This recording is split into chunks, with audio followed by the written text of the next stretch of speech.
क्या बताएंगे जो आपका नज़रिया है, तजुर्बा है, उसके अकॉर्डिंग कि हरियाणा में पॉलिटेक्निकल या टेक्निकल एजुकेशन का क्या सिस्टम होना चाहिए? देखो, हरियाणा की टेक्निकल एजुकेशन से मैं पिछले करीब 35 साल से जुड़ा हुआ हूँ।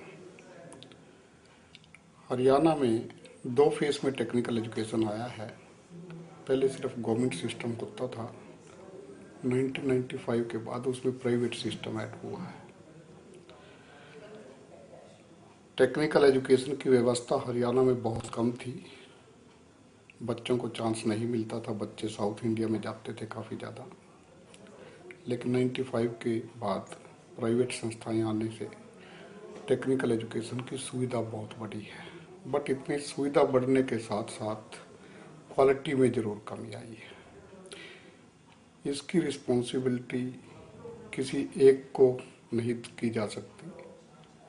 स्टूडेंट्स की में भी कुछ कमी है, कॉलेजेस में भी कुछ कमी है, सरकार की तरफ से भी जितने प्रयत्न होने चाहिए थे उतने शायद नहीं रहे। हरियाणा के बच्चे बहुत इंटेलिजेंट हैं। 15-20% बच्चे टेक्निकल एजुकेशन पाकर बहुत अच्छे अच्छे ओहदों पे पहुंचे हैं, अच्छी सैलरी ले रहे हैं। लेकिन बाकी 80% बच्चे बहुत ज़्यादा सफल नहीं हो पा रहे। उसके कुछ कारण हैं। मैं ये समझता हूँ, जो मेरा एक्सपीरियंस है हरियाणा के स्टूडेंट्स के साथ, सबसे बड़ी जो कमी है वो एटीट्यूड की है। हरियाणा में बच्चे और साथ में उनके पेरेंट्स, वो बच्चों के कैरियर के बारे में उतने कॉन्शियस नहीं हैं जितने दिल्ली में या साउथ इंडिया में पेरेंट्स और स्टूडेंट्स अपने कैरियर के लिए कॉन्शियस हैं। कभी शुरू में तो मैंने ये देखा कि एटीट्यूड यहाँ तक था स्टूडेंट्स का भी और पेरेंट्स का भी, कि पहले तो अपनी डिस्ट्रिक्ट से बाहर नहीं निकलना नौकरी के लिए, दूसरा जाना है तो सिर्फ सरकारी नौकरी में जाना है।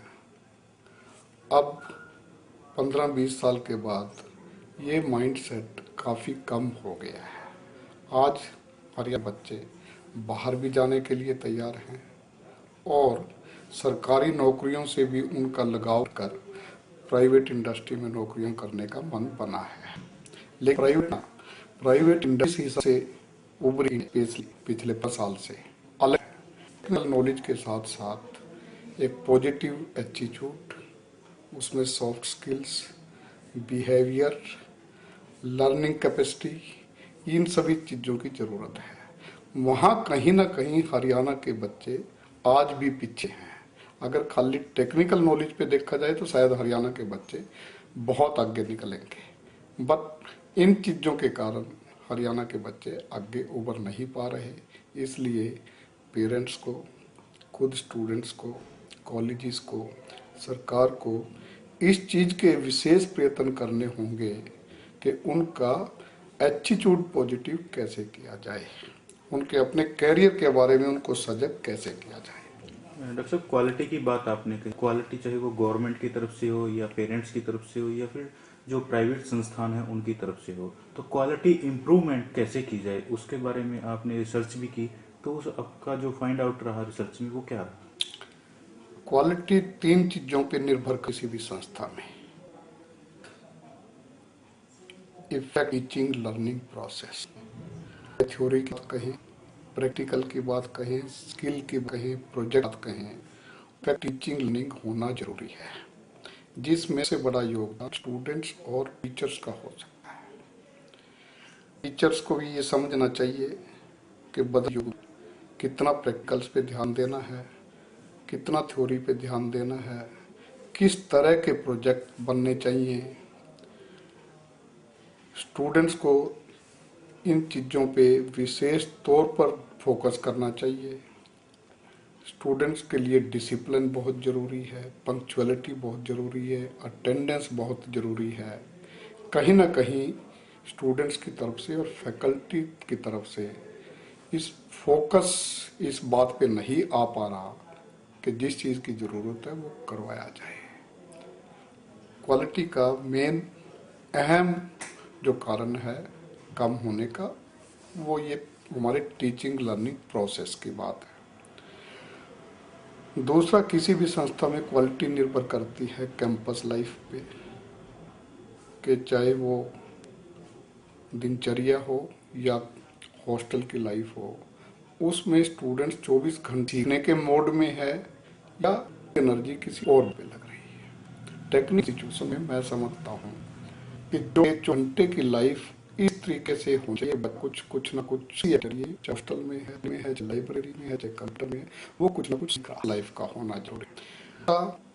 होलिस्टिक डेवलप के लिए वर्किंग इंस्टीट्यूशन नेटवर्किंग है इंडस्ट्री के साथ, एम्प्लॉयर्स के साथ, बाहर जो एकेडमिशियंस हैं, बाहर की संस्थाएं हैं, वो नेटवर्क आपकी कितनी ज़्यादा हैं, उनके साथ कम्युनिकेशन कितना ज़्यादा है।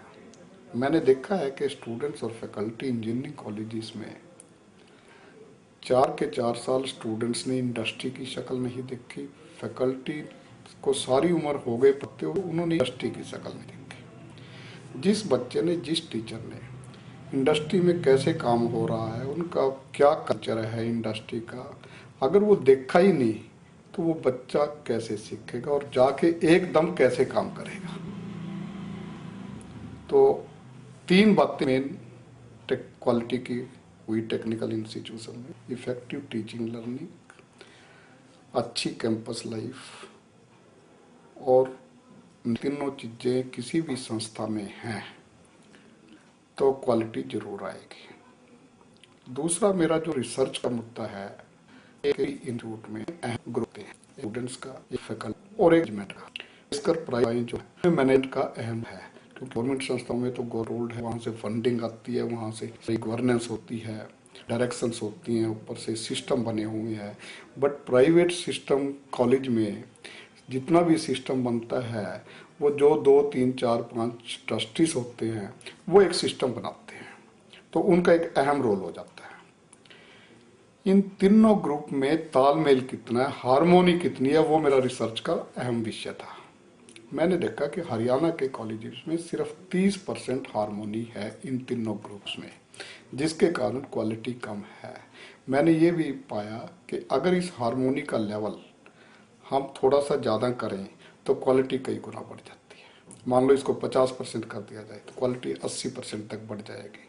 और हार्मोनी एक ऐसी चीज़ है जिस पे शायद कोई पैसा भी नहीं लगता, सिर्फ एक समझने वाली बात है कि कॉलेज की जो भी वर्किंग है, जो भी कॉलेज का विजन है, जो मिशन है, जो एक्शंस हैं कॉलेजेस के, वो इन तीनों कैटेगरीज को, यानी कि मैनेजमेंट को, फैकल्टी को और स्टूडेंट्स को, इन तीनों को क्लियर कट पता है या नहीं पता, तीनों मेल जोल से कि उस एक्शन प्लान पे काम कर रहे हैं या नहीं कर रहे।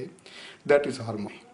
अगर हो तो क्वालिटी बढ़ सकती है। बट क्या में 5 डिपार्टमेंट है, इलेक्ट्रॉनिक्स, मैकेनिकल वगैरह, उन 2 डिपार्टमेंट में इसमें नहीं है।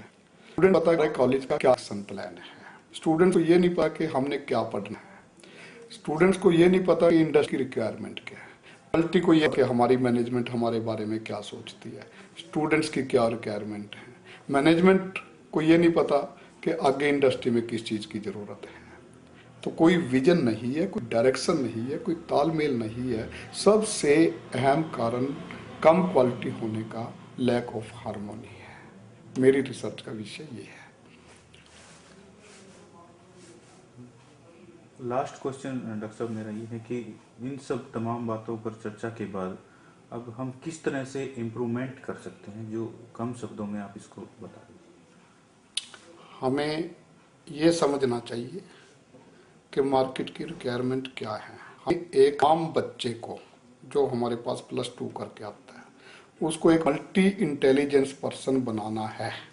मल्टी इंटेलिजेंस पर्सन का मतलब ये है कि उसको सिर्फ टेक्निकल नॉलेज ना हो, सिर्फ एकेडमिक नॉलेज ना हो, उसको इकोनॉमिक नॉलेज भी हो, उसको पॉलिटिकल नॉलेज भी हो, उसको सोशल नॉलेज भी हो, उसको कम्युनिटी की भी नॉलेज हो, उसको फाइनेंस की भी नॉलेज हो। एक स्टूडेंट को मल्टी इंटेलिजेंस पर्सन बनना है। आने वाले हमारे जो एमएनसीज है, इंडस्ट्रीज है, उनकी ये रिक्वायरमेंट है कि एक होलिस्टिक बच्चे की डेवलपमेंट होनी चाहिए। अगर ज़्यादा सफलता हासिल करनी है, शुरू से ही बहुत अच्छा पैकेज उसको चाहिए। ये बात फैकल्टी को भी समझनी चाहिए, इंस्टीट्यूशंस को भी समझनी चाहिए। प्राइवेट संस्थाएं कोई बिजनेस का एक जगह नहीं है। बिजनेस भी हो सकता है ये, लेकिन लॉन्ग टर्म बिजनेस है। एक दुकान की तरह नहीं है कि आप एक दुकान शोरूम शुरू किया और रात को पैसे आने शुरू हो जाएंगे ही है। इसको कम से कम 5 साल ब्रेक इवन आने के लिए, उसके बाद भी उसमें कुछ पैसे की इनपुट की ज़रूरत रहती है। तो ये 10-15 साल तक एक इंस्टीट्यूशन बनती रहती है। उसके बाद कुछ एक वृक्ष की तरह इसका फ्रूट आना शुरू होगा। हरियाणा में स्कोप की हम बात करते हैं कि जो स्कोप हरियाणा में इंडस्ट्रीज का, जो स्टूडेंट्स हमारे यहाँ से पैदा हो रहे हैं, उनके लिए क्या स्कोप रहता है? आज भी मैं ये समझता हूँ कि नौकरियों की कमी नहीं है, नौकरी पाने वालों की कमी है। इवन इस कॉलेज में भी मैंने देखा, अपनी नौकरी के टाइम में भी देखा, कहते हैं कि अनएम्प्लॉयमेंट है। अनएम्प्लॉयमेंट नहीं है, जबकि असलियत ये है कि एम्प्लॉयबल लोग हमारे पास नहीं हैं। आज हमारे बच्चे तो निकल रहे हैं, लेकिन एम्प्लॉयबल हैं क्या? उनमें वो स्किल सेट अवेलेबल है जो एम्प्लॉयर की ज़रूरत है? उसमें बहुत बड़ा गैप है। 50% बच्चे भी ऐसे नहीं हैं जिनमें रिक्विजिट स्किल अवेलेबल होता है। आज भी अगर आपने एक सिंपल कारपेंटर, कंप्यूटर ऑपरेटर, कोई प्लम्बर, इलेक्ट्रीशियन, कोई इंजीनियर, कोई एक आदमी अगर आपको शहर में ढूंढना पड़ जाए, आपकी जो जरूरत को समझता हो, जरूरत पूरा करता हो, आपको नहीं मिलेगा। वैसे आप एक एडवर्टाइजमेंट दोगे तो शायद 5 एप्लीकेशन आ जाएंगी। वही इंजीनियरिंग कॉलेजेस का सिस्टम है। 300 बच्चे एडमिट होते हैं, फाइनल ईयर में ऐसे बच्चे सिर्फ 30 रह जाते हैं जिनके पीछे कोई कंपार्टमेंट नहीं है और 70% से मार्क्स से ज़्यादा है। स्किल सेट तो अलग रहा, उनकी कॉम्पिटेंस तो अलग रही। तो अच्छी अच्छी कंपनियां कॉलेजेस को भेजती हैं कि आपके पास कितने बच्चे अवेलेबल हैं। कॉलेजेस को कहना पड़ता है कि हमारे पास सिर्फ 30 बच्चे अवेलेबल हैं, जबकि 300 के 300 बच्चे जो एंटर हुए हैं, 300 के 300 बच्चे फाइनल ईयर में अवेलेबल होने चाहिए। नौकरियां बहुत हैं, नौकरी वाले लेने वाले अवेलेबल नहीं।